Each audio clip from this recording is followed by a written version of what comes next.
Ne t'en fais pas, ton chien va se calmer avec l'âge. Tu as peut-être déjà entendu cette phrase super agaçante, moi en tout cas oui, et je l'ai entendue beaucoup trop souvent. J'en ai tellement marre que j'ai décidé d'en faire une vidéo.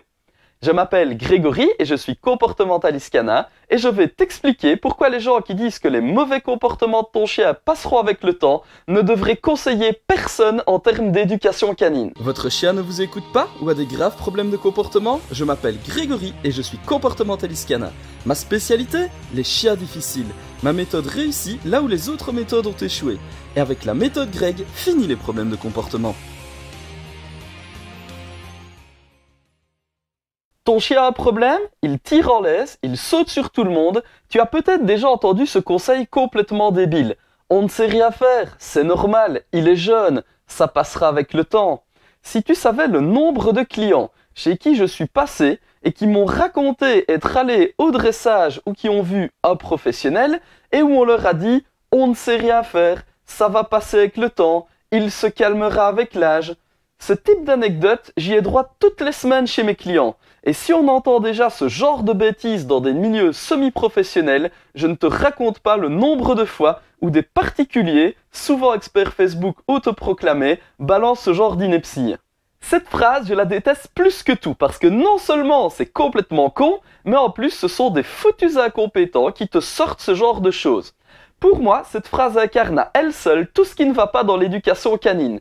Si un jour quelqu'un te sort cette phrase pour ton chien, pars en courant. Ça en dit long sur le niveau d'incompétence de ton interlocuteur et les autres conseils que tu vas recevoir de cette personne risquent clairement d'être du même tonneau. Alors, si quelqu'un te dit « on ne sait rien y faire », comprends par là que la personne n'a pas les compétences pour le faire.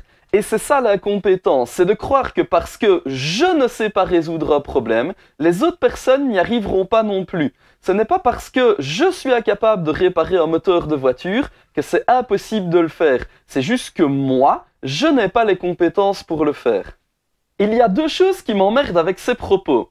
D'une part, c'est qu'on est face à un professionnel qui n'est absolument pas conscient de ses limites. Si lui n'y arrive pas, personne ne le peut. Bonjour la remise en question. Au lieu d'aller raconter au client qu'on ne peut rien faire, formez-vous pour pouvoir faire quelque chose. C'est pas comme si c'était votre travail. Et ce qui m'embête le plus, c'est que si le client fait confiance au professionnel qui lui dit ce genre de bêtises, il va avoir une attitude fataliste et n'essayera plus de résoudre le problème avec son chien vu qu'on lui a dit que c'était peine perdue. Donc, au lieu d'avoir une personne qui va se tourner vers un autre professionnel qui lui saura lui régler son problème et lui faire retrouver une relation épanouie avec son chien, cette personne va subir toute sa vie les mauvais comportements de son chien en pensant que c'est le destin, la fatalité et qu'on ne peut rien y faire.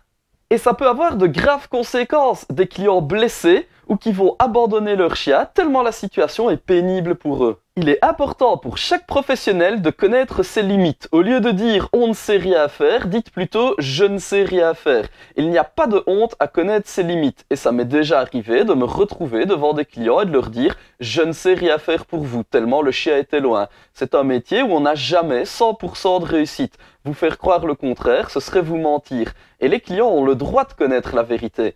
Personnellement, j'ai déjà vécu une vingtaine d'échecs. Alors sur 3600 séances, c'est pas énorme, mais ça arrive. Ensuite, on a le fameux « c'est normal, il est jeune ». Alors oui, c'est normal qu'un jeune chien fasse des bêtises, mais ce qui n'est pas normal, c'est de le laisser faire sous prétexte qu'il est jeune. Si mon chiot fait ses dents sur mon pied de table en bois ou sur le cuir du canapé, c'est normal car effectivement les jeunes chiens font des gaffes. Par contre, il y a des choses que je peux mettre en place pour qu'il arrête de détruire l'intérieur de ma maison. Si je suis assez bête pour ne pas réagir ou pour me dire « tant pis s'il mange le canapé, c'est normal, il est jeune », c'est que c'est moi qui ai un problème. Profitez qu'il est jeune et donc malléable dans son caractère pour lui apprendre à ne pas détruire par exemple. Et croyez-moi que le coût de ce qu'il va vous détruire vous coûtera bien plus cher qu'une séance avec un comportementaliste. Plus ton chien est jeune et plus il apprend facilement. Alors au lieu d'attendre bêtement que ça passe car c'est normal, profites-en pour le travailler afin de lui désapprendre les mauvais comportements. Et pour finir, la plus grosse ineptie, ça passera avec le temps.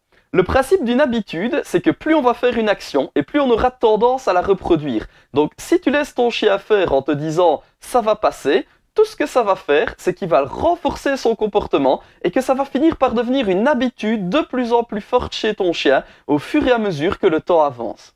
En clair, si ton chien saute sur les gens, plus il va sauter dessus et plus il prendra l'habitude de le faire.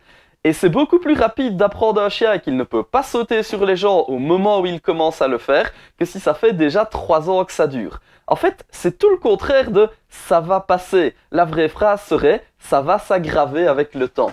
Alors, dans de rares cas, le miracle se produit et le chien se calme, mais c'est vraiment une minorité de chiens et il faut tomber sur un caractère facile pour que ça fonctionne. Si ton chien est un peu têtu, ça ne risque pas trop d'arriver.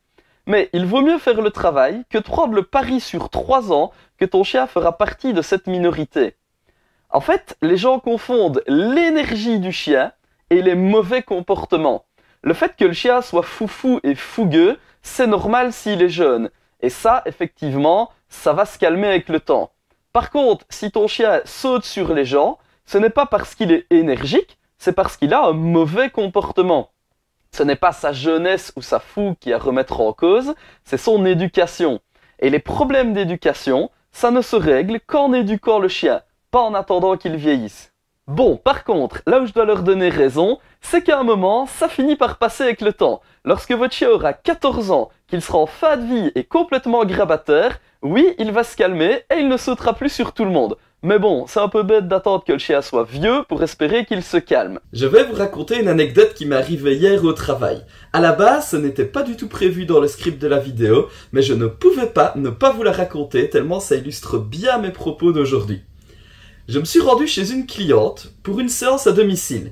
Il s'agissait d'une dame d'une 70aine d'années qui me demandait de l'aide pour un jeune berger allemand ingérable. Lorsque j'arrive en séance, je demande toujours à mes clients de me raconter leur parcours avec leur chien. Déjà là, je suis un peu interpellé d'apprendre qu'un éleveur de berger allemand a vendu un chiot à une dame de 70 ans, qui en plus lui a refilé le plus speed de la portée. À quel moment est-ce que ça te semble être une bonne idée ? Alors attention, je suis pas en train de dire que les personnes plus âgées ne devraient pas prendre de chien, mais quand le chien a 2 fois plus de force que son maître, on a un problème. Et si vraiment, à la limite, on veut vraiment tenter l'expérience, on sélectionne le caractère le plus calme qui sera compatible avec le train de vie d'une personne plus âgée. Déjà à ce stade, on ne part pas gagnant. Elle m'explique que le chiot est agressif sur les voitures depuis qu'il a 3 mois. Elle a tout de suite fait appel à une éducatrice canine qui est venue 3 fois prendre le chien pour le travailler en balade et qui n'a pas réussi à régler le problème. Alors qu'elle n'y arrive pas, pas de souci, mais avant de partir, elle a dit la fameuse phrase à la propriétaire. Ne vous inquiétez pas, ça passera avec l'âge, ça va s'arranger. Alors désolé, mais un chiot qui est super agressif avec les voitures dès l'âge de 3 mois, il y a un gros problème au niveau du caractère et c'est super urgent d'intervenir. Et c'est là où je suis vraiment désolé pour ma cliente. C'est que suite à la déclaration de cette soi-disant professionnelle, ma cliente lui a fait confiance et elle s'est dit « Oui, pourquoi pas, je vais attendre un peu qu'il se calme ». Du coup, en attendant que le chien se calme, elle l'a moins sorti en rue vu qu'il était infernal et qu'on lui avait dit qu'il fallait juste attendre. Aujourd'hui, le chien a 8 mois, il est encore beaucoup plus agressif qu'à ses 3 mois et ma cliente n'arrive même plus à le tenir tellement il a de la force. Si le chien démarre, elle se retrouve par terre car elle n'a pas la force et la stabilité pour le retenir. Elle a mis 5 mois avant de m'appeler car on lui avait dit que ça passerait et elle y a cru. Au lieu de travailler un chiot de 3 mois, en pleine période de sociabilisation, tout facile à tenir et malléable au niveau du caractère, on se retrouve à bosser un chien quasi adulte, hyper agressif, qu'elle n'a même plus la force de tenir. Au lieu d'avoir un travail facile à faire, on se retrouve avec un travail beaucoup plus compliqué. Toute une rééducation à prendre en charge avec un maximum de filets de sécurité à mettre en place, car il faut attacher le chien à un support fixe vu qu'elle ne sait pas le tenir et contrôler le flux de voiture et l'environnement tellement le chien est loin. Impossible de le travailler sur l'espace public, on va devoir faire ça sur un terrain privé et elle n'a pas de voiture pour se déplacer.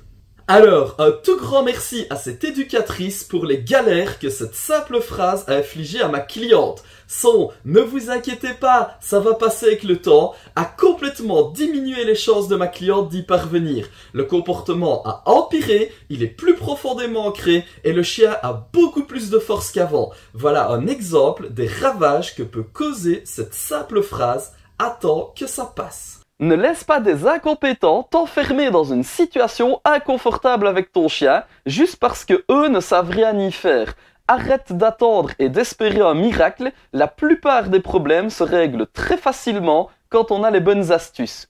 N'oublie pas de t'abonner à la chaîne et de mettre un pouce bleu sur la vidéo, ça nous aide à développer la chaîne et à te proposer encore plus de contenu. Et en plus, c'est notre activité qui paye les croquettes de Lycan. Eh oui mon bonhomme, si les gens n'aiment pas notre vidéo, plus de croquettes. Évidemment, je rigole, on est bien pourtant tous les deux, on est loin de mourir de faim. Par contre, laisse quand même un pouce bleu, ça fait vraiment plaisir. Et ma petite pub pour la fin, tu trouveras la solution à tous tes problèmes de comportement sur le site de la méthode grecque. Ça te permettra de retrouver une relation harmonieuse avec ton chien sans devoir attendre 10 ans qu'il se calme en devenant un petit papy. A plus!